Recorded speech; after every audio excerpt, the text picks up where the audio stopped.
အားလုံးပဲမင်္ဂလာပါဒီနေ့ကတော့ကျွန်တော်တို့လက်တော်ချိုင်းသူဒိုးမှာဖြစ်ပါတယ်ဒီမှာကျွန်တော်တို့လက်တော်ချိုင်းမှာစားဖို့ထမင်းထုတ်လေးမုတ်ထုတ်လေးတွေပါသွားပါတယ်စင်ချင်းဒီကြောက်ဆောင်ကြီးကတော့အားလုံးနေပါတည်ကြပါပြီအရာလှလို့ရိုက်တာပါရာသီဥတုကကောင်းလို့မှာတစ်ပြင်းလေးတွေစိမ့်လန်းဆိုတော့ဒီနေ့မှာကျွန်တော်တို့အထူးတလေဧည့်သည်က3နှစ်ကလေးလေးပါပါတယ်ဆိုတော့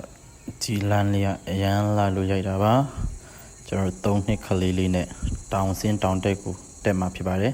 မင်းရဘောလုံးကန်ထားလို့ဒူးတွေတုံနေပါတယ်ဒူးချောင်းနေပါတယ်အဲဒီမှာကလေးလေးပေါ့နော်ဒီမှာတက်တော့ချိုင်းနာရောက်ပါပြီဆိုတော့ဒီကလေးလေးလည်းတကယ်ကိုပူးစရာမလိုဘဲနဲ့ဒီကိုယ်တိုင်လမ်းလျှောက်ပြီးရောက်ခဲ့ပါပြီဒီနေရာလေးရောက်ရှင်တော့တကယ်ပြင်ပန်းထားတဲ့နေရာတွေအားလုံးပျောက်တော့တယ်လို့ခံစားရပါတယ်အဲ့မှာ3နှစ်ကလေးလေးလမ်းလျှောက်ရတာပါတအားပို့လို့ဆိုပြီးမှရေချိုးပါတယ်ဒီဟာတော့ကျွန်တော်တို့အင်ကနေထုတ်လာတဲ့ထမင်းဟင်းလေးဖြစ်ပါတယ်ဒီနားမှာပေါ့နော်တကယ်ကြီးကြတဲ့နေရာလေးကနေထမင်းစားရတကယ်ကိုအရသာရှိပါတယ်လို့ပြန်ခါနေရိုက်တော့တာဖြစ်ပါတယ်အရသာလို့ပါဒီကတော့တကယ်ကိုအားရှိတဲ့ကလေးလေးတက်လဲလုံးဝပူးစရာမလိုပဲနဲ့အဆုံးထိတက်သွားတယ်